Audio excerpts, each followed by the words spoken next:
Et les drôles de dames comme tous les lundis, après Philippe Auclair, après Fred Hermel, avant Simone Rovera, place à l'Allemagne, jingle Lorto.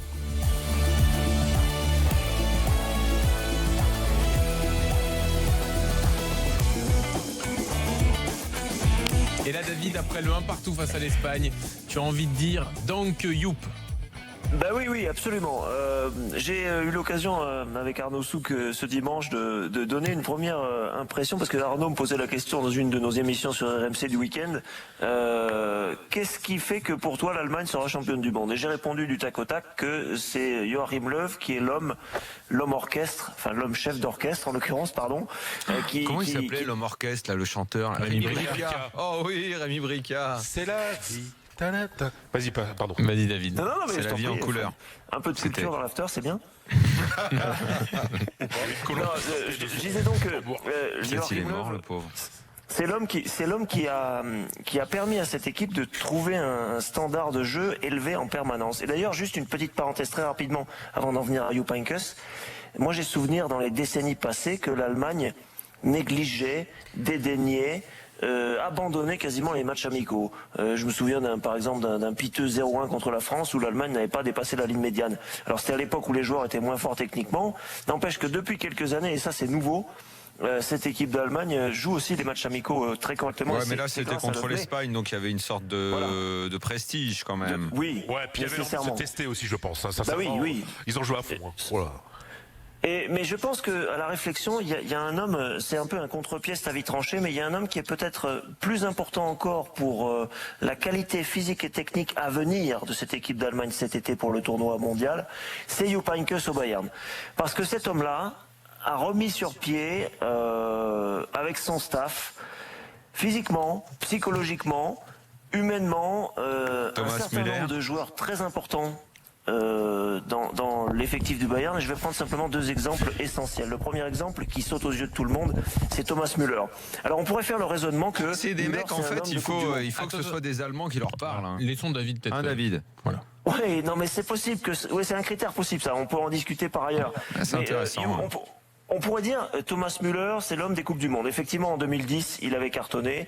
En 2014, il était présent au rendez-vous aussi. Mais rien ne dit que sous prétexte qu'il a été bon il y a 8 ans et qu'il a été bon il y a 4 ans, il va être bon cette fois-ci. Ce que je crois, moi, c'est que le retour en grâce, le retour en forme, le retour étincelant, et comme le but contre l'Espagne l'a un peu montré cette fin de semaine, de Thomas Müller, c'est dû, à mon avis, à l'environnement tout sauf au style que Heynckes arrive à mettre en place au Bayern et la dimension psychologique qu'il arrive à amener à des joueurs comme ça.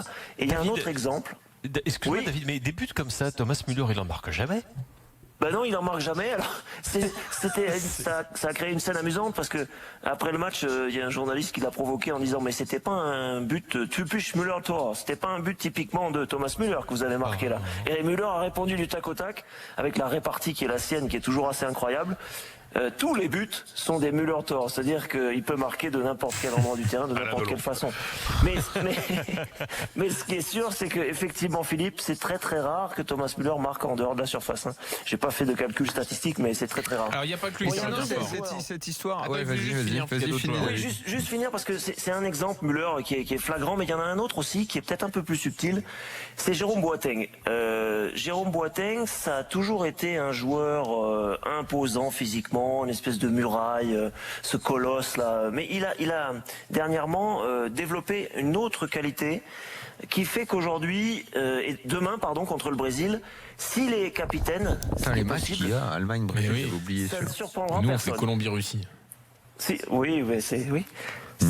S'il est capitaine, Jérôme Boateng, ça ne surprendra personne. Alors que ça a toujours été un peu le bon élève, un peu pas discret, mais un peu sage. Et aujourd'hui, il est le seul, après le match contre l'Espagne, à avoir réellement critiqué le niveau de jeu de la Mannschaft en disant si on fait comme ça, si on est comme ça au mondial, ça sera pas suffisant. Il faut pas rater des passes. Il ne faut pas laisser l'adversaire gagner les duels. Et cette attitude de Boateng, qui correspond un peu au coup de gueule de Mertesacker, vous vous souvenez? Ce coup de gueule qu'il avait eu, Mertesacker, pour réveiller un peu les troupes lorsque l'Allemagne tanguait. Ça c'est nouveau, et ce statut de possible capitaine derrière Neuer, derrière Müller. Ça, c'est un peu nouveau. Et c'est aussi, je pense, l'environnement de confiance qu'il a au Bayern avec Jupp Heynckes. C'est une lecture un peu nouvelle. Okay. Mais je pense que Heynckes, c'est l'un des hommes clés de la possible victoire de l'Allemagne au mondial cet été.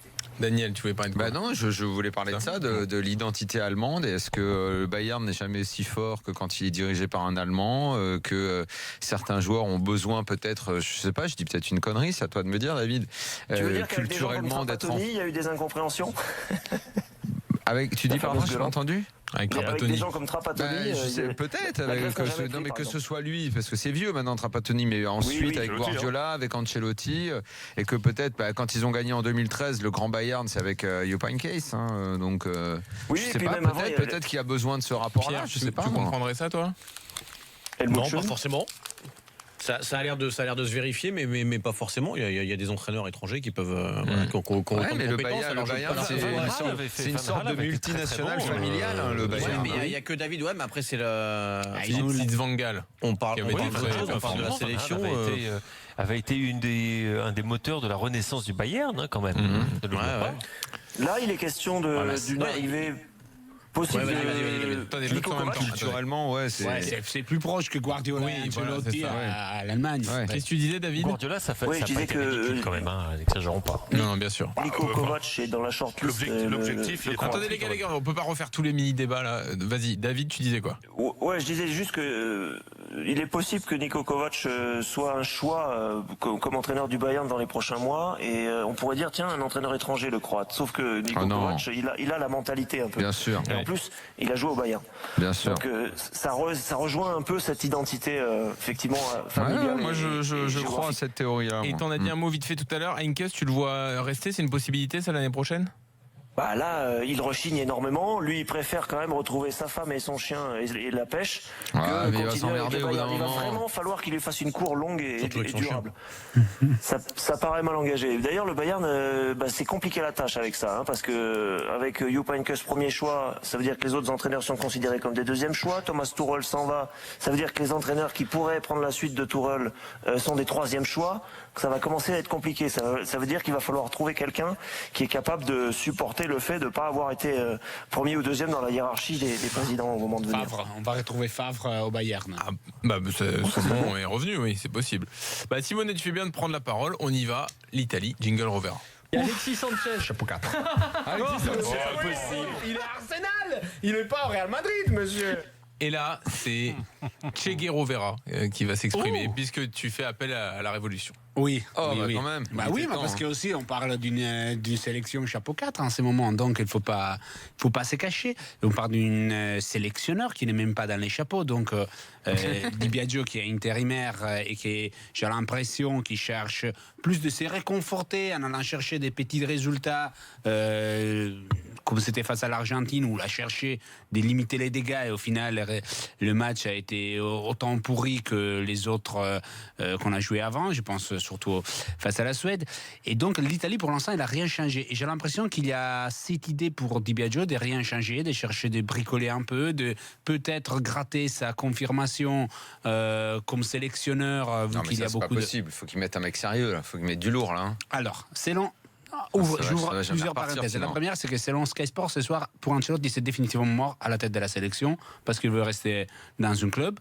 Et les candidats principaux, au moins, c'est lui, selon la presse italienne, qui a plus de chances, 80%, on lui donne même Sky Sport, c'est Roberto Mancini, qui c'est un bon choix. Ah ouais, pas Conte. Mancini. Alors, Conte, pour parler de questions juridiques, en théorie, selon certains infos que j'ai, il a une clause avec Chelsea, qui s'il quitte Chelsea, il doit payer un montant énorme, même 20 millions, on parle. Et il y a la même clause pour Chelsea si on se sépare. Donc les deux font un bras de fer, les deux parties, pour voir qui est le premier à craquer. Et Conte, il a encore un an de contrat, si je ne me trompe pas. Donc en ce moment, quand tu as un homme de la fédération, Alessandro Costa Curta, qui aujourd'hui est commissaire fédéral, qui annonce que le 20 mai, on aura les noms du nouveau sélectionneur, les 20 mai, tous les contrats sont encore en cours. Donc Mancini, qui va quand même se libérer du Zénith, Conte est en cours, Ancelotti est encore sous contrat avec les Bayern, donc c'est pas simple, même Ranieri est encore sous contrat, donc je me pose la question, qui on va annoncer les 20 mai? Les risques de se retrouver avec Di Biagio, à mon avis, est concret, pas énorme, mais concret. je reviens sur le match face... pas en arrière, le match face à l'Argentine qui était vraiment plutôt triste, sauf 15 minutes au début de match, 15 minutes en début de deuxième partie, où finalement on a vu les 2 meilleurs joueurs de l'Italie, techniquement, qui sont Verratti et Jorginho, qui ont commencé à s'y trouver. Il faut du temps, puis ils n'ont presque jamais joué ensemble. Je pense qu'ils n'ont jamais joué ensemble. Donc il faut trouver des automatismes pour les deux. Mais 30 minutes ou 2 morceaux de 15 minutes sur un match face à l'Argentine, qui n'était même pas la meilleure Argentine, ça ne veut rien dire. On a commencé un match avec Parolo, qui est un joueur, qui est un bon joueur, mais il va avoir 35 ans à l'heure 2020. Ça sert à quoi de commencer un match, de révolutionner, de chercher, de changer les Italiens quand tu continues avec des joueurs comme Parolo, comme Candreva, qui va avoir 33 ans. Comme Buffon. Buffon, c'est un autre discours, parce que Buffon, c'est une icône. C'est une icône de football mondial. Moi, j'allais dire... et ça m'est brisé le cœur, mais même un joueur comme Chiellini, que j'adore, que je lui donnerai les clés de la maison, les yeux fermés, j'ai la poussette avec ma petite, j'ai totale confiance à Giorgio Chiellini dans le terrain et dehors le terrain. Mais il va avoir 36 ans à l'Euro. Donc, il faut quand même faire des choix à un certain moment. C'est vrai que là, vu qu'il n'y a pas la Coupe du Monde, c'est maintenant qu'il faut changer. Voilà. Effectivement. Est-ce qu'on doit répartir ou non? Bonucci ce soir. Des jeunes, il y en a. Et je rappelle quand même que les espoirs avaient été très brillants. Ils n'avaient perdu que contre l'Espagne. En demi-finale. Voilà. Ils avaient fait des très bons matchs. En 2013, c'était déjà il y a longtemps. C'est le moment d'envoyer. Après, le problème, c'est que les mecs comme Bernardeschi, tout ça, ils jouent même pas à la Juve. Ils n'arrivent pas à se faire une place. Mais bien sûr. Que ce sont des joueurs excellents, mais il faut y aller à un moment là. Mais il ne faut pas avoir peur de changer beaucoup les choses. Ça ne suffit pas de mettre Chiesa titulaire, qui a 19 ans, Federico Chiesa, le fils d'Enrico, titulaire face à l'Argentine, si après, sur le match de demain, tu remets Candreva. Il faut avoir cherché d'échanger les choses. Et j'ai l'impression que Di Biagio n'est pas prêt à faire cette révolution. Parce qu'il n'a pas les statuts pour imposer certains choix. Pour se protéger. Voilà. Et 2. Mais qu'est-ce qu'il a à protéger là? On regarde même plus les résultats. Il joue sa chance, la dernière chance qu'il a de garder son poste. Alors, parce qu'il bat l'Angleterre, ça va être la gloire en Italie, franchement. Il avait 4 matchs. Argentine. Attends, ils vont battre l'Angleterre. Argentine. Angleterre, tu sais jamais. Si. Oui, on ne sait jamais, c'est vrai. Non, mais franchement, quoi. Argentine, Angleterre, France, Pays-Bas. Si Di Biagio avait fait score net, score parfait face à ces 4 grandes équipes, c'est absurde, ça. Il aurait eu plus de chances. C'est pas des raisonnements, ça. Mais bien sûr, mais ils ne sont pas des raisonnements. Mais quand tu as des sélectionneurs potentiels qui sont sous contrat, et c'est pas simple à trouver un sélectionneur, aujourd'hui, si la France doit changer de sélectionneur, je ne sais pas qui va prendre. Tu vois, il n'y a pas beaucoup de noms. En Italie, il y a des noms, mais ils sont tous courtisés par des grands clubs européens. Ouais. Donc, c'est pas si simple. Et révolutionner, ça veut dire commencer aujourd'hui. Avec les défenseurs, avec les milieux de terrain. Il y a des jeunes comme Cristante, il y a des jeunes comme Pellegrini. Il faut les lancer, il ne faut pas avoir peur de lancer les jeunes, parce qu'à un certain moment, aujourd'hui, la prochaine compétition, c'est un Euro 2020, où tous les grands vont se qualifier. Ce serait presque impossible de ne pas se qualifier. Après, dans 2 ans, on va en reparler. Mais on sait très bien que c'est un Euro avec plein d'équipes, avec 8 groupes de 5 où les 2 premières vont passer. C'est simple. Ça, je me souviens plus de la formule, mais elle était compliquée, oui. Il y a encore la Nation League avant, que c'est quand même une compétition dont pour l'ensemble, personne ne va vraiment s'intéresser ou que veut gagner. Donc, tu as tout le temps de reconstruire. Mais si tu commences avec des bases qui ne sont pas les tiennes, qui ne sont pas solides pour l'avenir, tu arrives nulle part. Tu continues avec Immobile qui marque 32 buts en saison, ok, en Serie A. C'est un joueur qui a marqué un but sur les 10 derniers matchs en sélection. Il y a des joueurs qui ne sont pas taillés pour la sélection. Je l'ai dit ce week-end, il y a des joueurs qui sont des champions. De Bardonecchia à Gorizia. C'est-à-dire, entre les limites du terrain italien, tu sors de l'Italie avec ton club en Europe ou avec la sélection et tu n'es plus rien. Oui. Donc, il faut commencer à changer les choses maintenant. Et je pense que c'est à partir de Di Biagio qui va faire ce deuxième match. Et après, il faut dire merci. T'as peu fait, t'as rien fait. Et on va repartir avec de nouvelles bases. Simonet, merci. Merci à tous. David Lorto, Philippe Auclair, Fred Hermel. Merci Pierre. Merci Daniel. Demain, et donc, demain, grande soirée. Exactement, absolument. Philippe. 17h50, Russie-France en intégralité d'Antime Dugas, Christophe Dugarry, Jean-Michel Larquet aux commentaires. Puis, entre 20h et minuit, Super Football Show exceptionnel. Allemagne-Brésil, Angleterre-Italie, Espagne-Argentine. Je vous donne les 3 affiches qui seront commentées en direct. Il y a encore 3 autres matchs en plus. Et puis l'after dans la foulée de ces rencontres. On va se régaler demain avec ces affiches. Et puis bien sûr, donc tout le monde est là ce soir. Comment ? Le gratin du football européen est là. Ah bah bien sûr. L'ortho, Claire Hermel, Tout le monde. Berigno. Tout le monde. Ce sera demain dans l'after, bien sûr. Et puis après, les afters de 2h, mercredi et jeudi. C'est votre semaine donc sur RMC. Ciao.